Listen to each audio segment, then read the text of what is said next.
আজ আমাদের আলোচনার বিষয় বর্ধমান ইউনিভার্সিটির 4th সেমিস্টার সিসি 9-এর 2019 সালের প্রিভিয়াস ইয়ারের কোশ্চেন এবং তার সাথে অ্যান্সার। 2 মার্কসের প্রশ্নগুলো আমরা দেখি প্রথমে।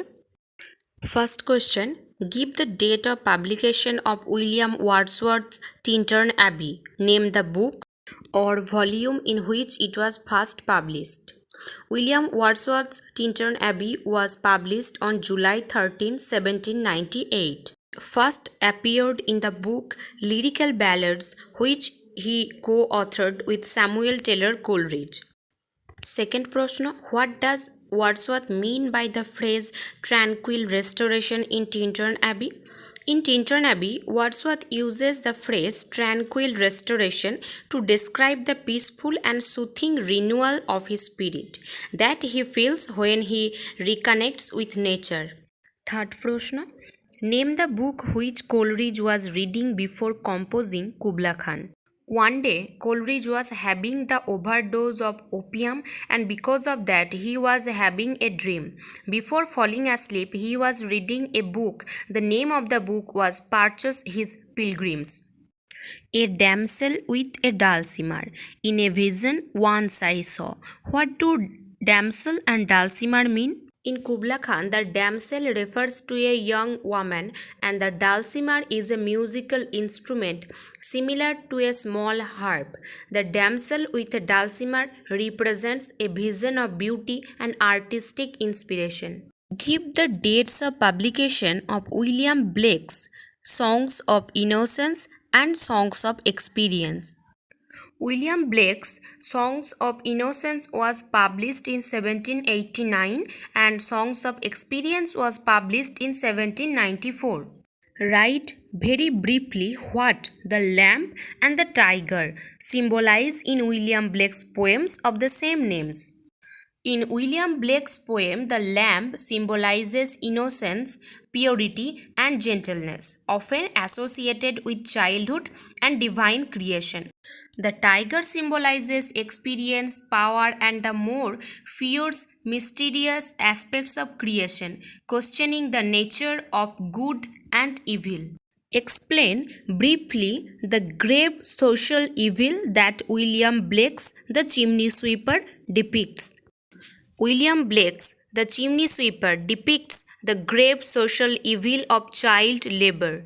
The poem highlights the exploitation and suffering of young boys forced to work as chimney sweepers in harsh, dangerous conditions, reflecting the cruelty and indifference of society towards these vulnerable children.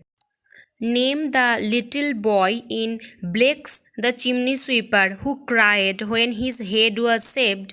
How was he consoled? In Blake's The Chimney Sweeper, Tom cried when his head was shaved. Tom cried when his head was shaved because he felt it was a loss of his identity and innocence. He was consoled by another chimney sweeper who told him that having a shaved head would keep his hair free of soot and that if he was good, he had have a better life in heaven.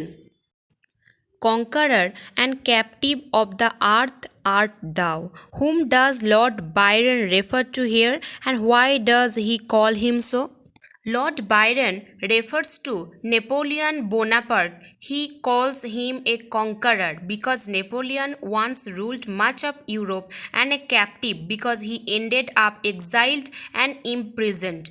Whom does Lord Byron address at the beginning and end of his Canto the Third of Childe Harold's Pilgrimage? What does this indicate about the poet?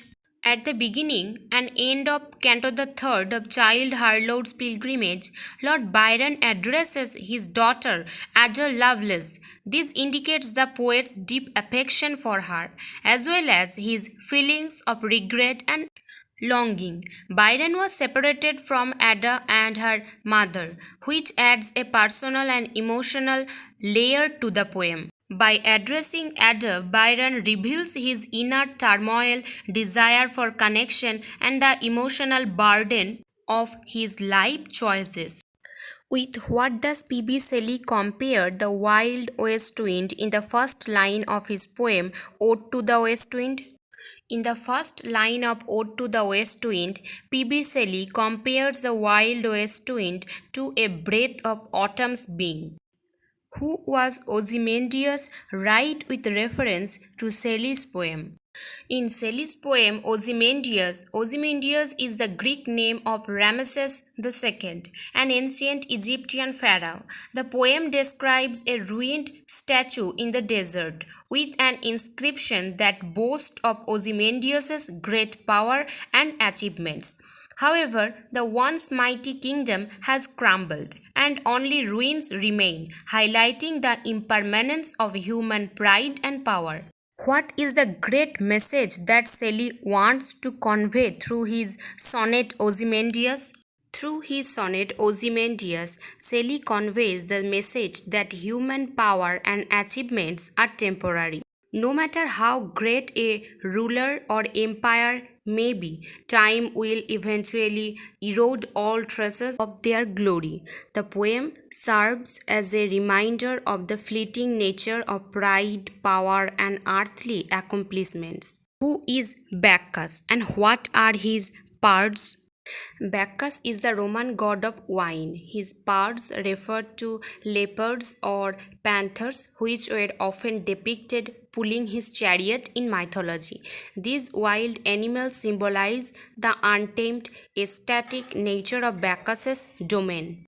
What does the expression mellow fruitfulness, maturing sun, and clammy cells convey about the autumn season in Keats's poem? In Keats's poem To Autumn, the expressions mellow fruitfulness, maturing sun, and clammy cells convey the richness, ripeness, and the gradual decline of the autumn season.